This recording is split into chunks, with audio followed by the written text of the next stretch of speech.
அஸ்ஸலாமு அலைக்கும் வரஹ்மத்துல்லாஹி வபரகாத்துஹு. தினமும் ஒரு ஹதீஸ். பாங்கு சப்தத்தை நீங்கள் கேட்டால் பாங்கு சொல்லுபவர் சொல்லுவதை போன்றே நீங்களும் சொல்லுங்கள். பாங்கு சொல்லி முடித்த பிறகு என் மீது சலவாத்து சொல்லுங்கள். எவர் என் மீது ஒரு முறை சலவாத்து சொல்லுகிறாரோ அவர் மீது அல்லாஹ் 10 முறை அருள் புரிகிறான். சொர்க்கத்தில் வசீலா என்ற உயர்ந்த பதவி ஒன்று உள்ளது. அதை அல்லாஹ் தன் அடியார்களில் ஒருவருக்கு மட்டுமே வழங்குவான். அந்த ஒருவன் நானாக இருக்க வேண்டும் என்று ஆசைப்படுகிறேன்.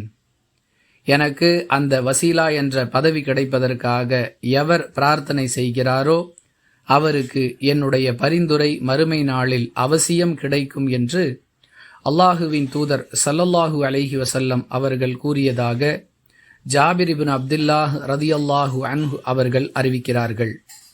நூல் முஸ்லிம், ஹதீஸ் எண் 628. அந்த பிரார்த்தனையின் வாசகங்களை புகாரியில் இடம்பெறக்கூடிய 614வது ஹதீஸிலிருந்து அறிந்து கொள்ளலாம்.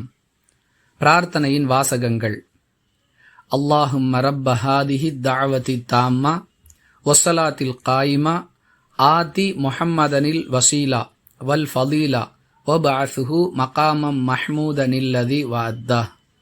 இந்த பிரார்த்தனையை ஓதுவதற்கு முன்பாக தொழுகையின் அத்தஹியாத்து இருப்பில் நாம் ஓதக்கூடிய அல்லாஹும்ம ஸல்லி அலா முஹம்மதின் வஅலா ஆலி முஹம்மத் கமா ஸல்லைத அலா இப்ராஹீம வஅலா ஆலி இப்ராஹீம் இன்னக ஹமீதும் மஜீத்.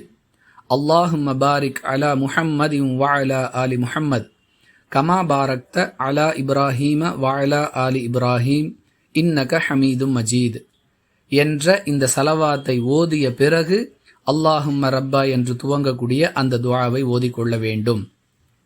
அன்பிற்குரியவர்களே, ரசூலுல்லாஹி ஸல்லல்லாஹு அலைஹி வஸல்லம் அவர்களுக்கும் அவர்களுடைய குடும்பத்தாருக்கும் அல்லாஹுடைய அருளை வேண்டி பிரார்த்தனை செய்யக்கூடிய சலவாத்தை ஓதிய நன்மையும் நமக்கு கிடைத்து விடுகிறது.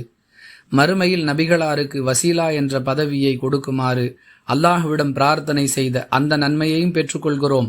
சலவாத்து ஓதியதன் காரணமாக அல்லாஹ் நம் மீது 10 முறை அருள் பொழிகிறான். இத்தனை பெரிய நன்மைகளை அடைந்து கொள்வதற்கான இந்த முயற்சிகளை முறையாக நாம் செய்து நம்முடைய நன்மையின் அளவை அதிகப்படுத்திக் கொள்வோம். வாஹிரு தஅவானா அனில் ஹம்துலில்லாஹி ரப்பில் ஆலமீன். அஸ்ஸலாமு அலைக்கும் வரஹ்மத்துல்லாஹி வபரகாத்துஹு.